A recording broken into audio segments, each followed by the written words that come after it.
Hey guys, so today I'm making crunchy sushi rolls and they are so much fun to make and eat. I actually saw this recipe at a bookstore in a cookbook called Asian American, and it's just a super fun cookbook mixed with, you know, kind of traditional Asian recipes with kind of like a fun American flair. So this was one of the recipes that I thought was the coolest, and basically you pan fry the sushi rice first so that you get a nice kind of crunchy bottom, and then you add whatever toppings that you want ahead of time. I have an amazing crunchy sushi recipe for you guys today, so let's head over to the kitchen and then let's get started.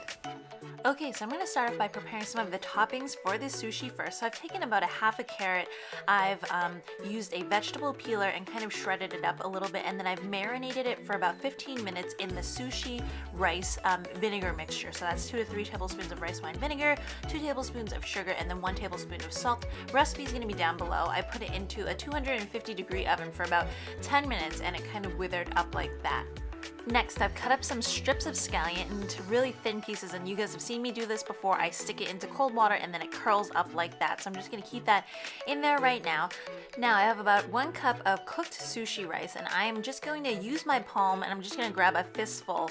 And this is kind of like a traditional sushi method, although I'm not doing it too well. I think I learned this in school before, but essentially you kind of take the rice roll like that, and then you take 2 of your fingers and you kind of just press it into this log shape. I rotate mine, but I think that really like amazing sushi chefs, they kind of like do it once and then you end up with something like this. So I've made 6 like that, and then I have a couple tablespoons of oil on medium-high heat. I'd have to say I had to raise up the heat a little bit to get the color to be nice and brown. Otherwise, it kind of just took forever because the rice does have a lot of moisture in it. So I would say to keep this guy here for about 4, maybe even 5 minutes, and you just want to kind of turn it and see whether you're getting a nice color like that. So after I turned the heat up, I got like a nice golden brown color like that, just sticking it in your face. And so after both sides have turned that color, you just want to put it onto a paper towel to drain some of that grease right off, and also to let it cool so that it will just kind of crunch up a little bit.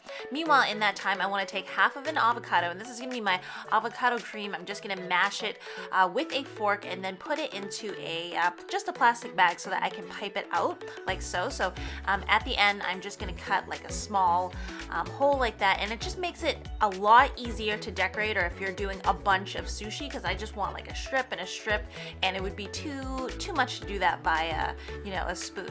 So the next thing is this is furikake, and if you guys don't know what this is, it is an amazing condiment.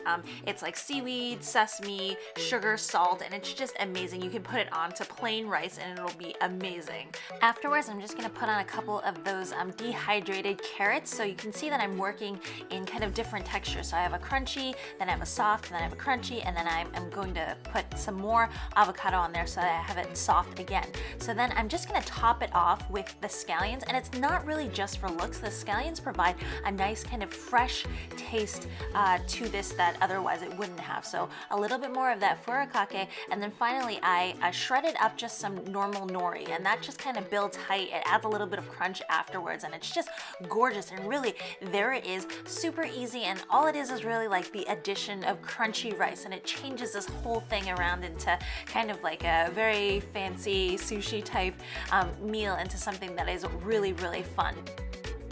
Anyways guys, I hope you enjoyed this recipe. I am sure that everybody is dying to get home to make some crunchy rice. As usual though, if you want to see more recipes like this, remember to hit that like and subscribe button, and I will see you guys again next time. Bye!